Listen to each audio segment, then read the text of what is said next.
ధిన్నకుతా ధిన్నకు ధిన్నకుతా గల గల గల గల గల గల గల గల ధిన్నకుతా గజ్జలనే కట్టి తమరుపమే పట్టి నాట్యమే చేయుట అమ్మకు ఇష్టమట.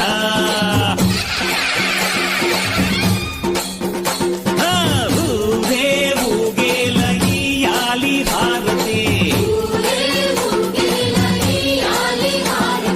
కాయలు కొట్టి ఫలములు పెట్టి పాదాలు తాకితే అడిగిన వరములు ఇచ్చును తల్లే.